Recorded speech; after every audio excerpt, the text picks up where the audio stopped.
uma excelente pergunta, que permite, inclusive, abordar algumas questões que são fundamentais para o Brasil. O que precisa a agricultura? A agricultura precisa de renda. O produtor precisa de renda. Para renda, ele tem que ter crédito. O crédito se expandiu, mas há um custo ainda difícil de ser suportado e, às vezes, o agricultor não tem condição de pegar, e o fato é que o pequeno agricultor, a agricultura familiar, tem hoje um grau de endividamento muito elevado e vai ser necessário fazer uma renegociação ampla nessa matéria. Segundo, precisa ter preço, né, para ter renda.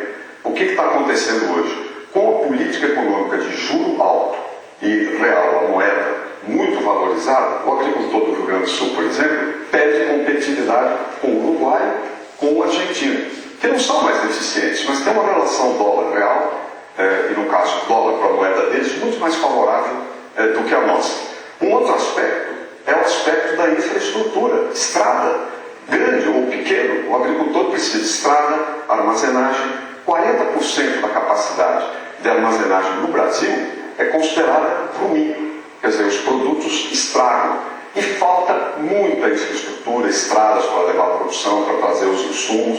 Isso encarece as coisas, o preço do milho, o preço disso, daquele. Aliás, nós estamos vendo agora uma inflação de alimentos. Aumentos imensos no arroz, no leite, no açúcar, no feijão, na carne, que não são aumentos assim apenas de temporada, né, sazonais, são aumentos muito fortes, muito altos, que está pegando a inflação de alimentos, está ao dobro da inflação do consumidor médio no Brasil. E a agricultura tem um papel essencial nisso. Portanto, ficar no campo significa fortalecer a agricultura e enfrentar essas questões.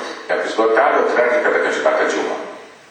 Robson, nós comentamos o crédito, que era de 4,2 bilhões em 2002 para 16 bilhões.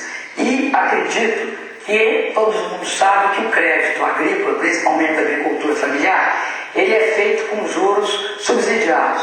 Ele não é o mesmo juro que se cobra para outro tipo de empréstimo, porque ele tem um sentido social. Além disso, eu acho importante, porque nós criamos seguro agrícola, o pequeno agricultor. E é isso que tem sido responsável por uma redução enorme na pobreza do campo e, pelo contrário, pelo aumento imenso da renda. Eu acredito que um dos melhores programas é a compra direta de alimentos do agricultor familiar, que é o programa de aquisição de alimentos, que eu vou ampliar. Hoje são em torno de 700 mil agricultores que têm esse benefício de ter a compra. Ele produz e tem quem compre direto. Eu vou ampliar esse programa para mais 500 mil agricultores e, se tiver mais demanda, para mais agricultores. Considero que a agricultura familiar é um elemento fundamental do crescimento econômico do Brasil nos últimos anos. Esse momento de aumento de preços de alguns alimentos, o arroz, por exemplo, caiu, o feijão aumentou e a carne também, é sazonal. Isso aconteceu em outros momentos no Brasil e imediatamente retoma a sua trajetória. Por isso, inclusive, que a nossa inflação está em torno de 5,1%.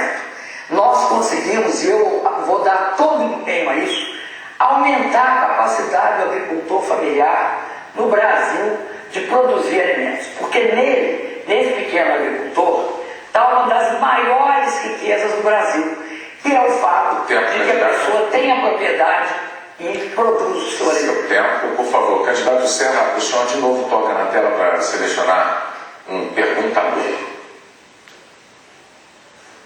Vamos ver quem é. É do Distrito Federal. O assunto é corrupção. Por favor. Boa noite.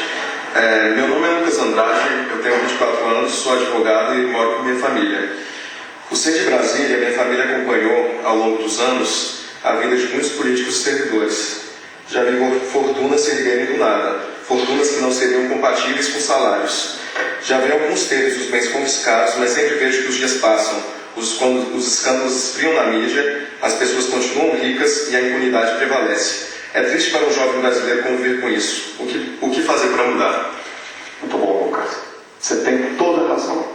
A corrupção no Brasil chegou em níveis insuportáveis, tanto do ponto de vista de desvio do dinheiro público, que é dinheiro que vem dos impostos, que as pessoas pagam, quanto do ponto de vista do amor próprio, da autoestima da sociedade, que se vê comprometida com esses exemplos que se repetem de péssima qualidade na vida pública. Eu creio que o trabalho contra a corrupção começa por fortalecer os órgãos de fiscalização. Quais são? Tribunal de Contas, que no Brasil tem um papel que deve ser reforçado e não simplesmente atacado, como tem acontecido. Ministério Público, que é outra peça fundamental nisso. Eu me lembro quando fui para o Ministério da Saúde, eu fiz um acordo com o Ministério Público para que os promotores e procuradores viessem para dentro do Ministério para acompanhar tudo que tinha, licitação, etc. Terceiro, a imprensa, né? Que na verdade a imprensa no Brasil é que descobre a grande parte das irregularidades que acontecem. A imprensa não pode ser inibida, não pode ser coibida, não pode ser perseguida, não pode ser pressionada por causa disso. E a justiça, né, que deve ser também fortalecida. E a legislação, porque o que espanta no Brasil não é só o nível de corrupção, é o grau de impunidade. Nós vemos escândalos grandes que aconteceram nos últimos 20 anos, escândalos de grande porte, não ficou ninguém preso. Essa é uma demonstração de que o sistema de punição não está funcionando direito e que a impunidade floresce. Então nós temos que pensar, em primeiro lugar, nesses aspectos. Segundo, o exemplo tem que vir de cima. O chefe de governo, seja prefeito, governador, seja presidente da República, tem que começar dando exemplo, escolhendo bem as suas equipes e punindo quando alguma irregularidade acontecer. Candidata Dilma, sua réplica. Eu acho essa pergunta muito importante. Vejo que você que mora no Distrito Federal tem essa sensibilidade para essa questão. Eu considero que nos últimos anos, quando nós reforçamos e profissionalizamos a Polícia Federal, nós começamos a ver uma porção de casos de corrupção sendo apurados. E pela primeira vez foram atingidos pessoas de gradação mais elevada. Nós tivemos prisões de empresários, de governadores, e isso resultou, eu acho, num combate à corrupção bastante forte. Por isso eu queria dizer uma coisa, dando esse exemplo da Polícia Federal. Mal feito, você pode ter certeza que em qualquer lugar em que houver ou impunidade ou não houver investigação, ele vai ocorrer. Então, é importante investigar e punir. Você tem de investigar e punir, doa quem doer e atinja quem atingir. E aí a Polícia Federal foi e é um dos maiores instrumentos de apuração de processos de corrupção. Há outro elemento fundamental na área do governo federal foi a Controladoria Geral da União.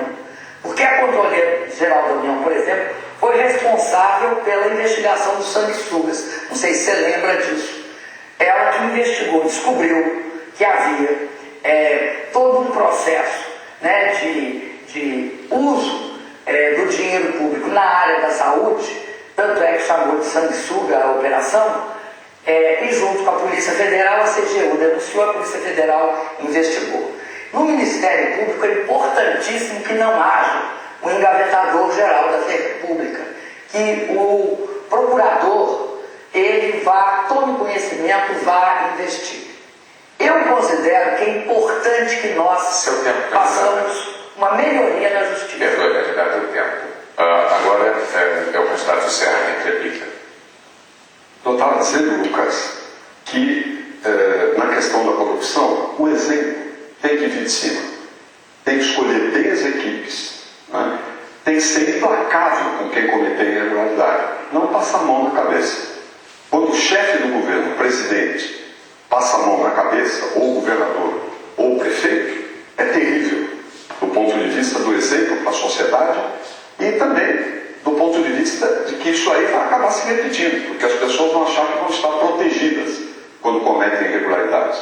Evidentemente, todo mundo pode pecar, mas uma boa escolha minimiza os pecados que podem ser cometidos. Essa é uma questão essencial.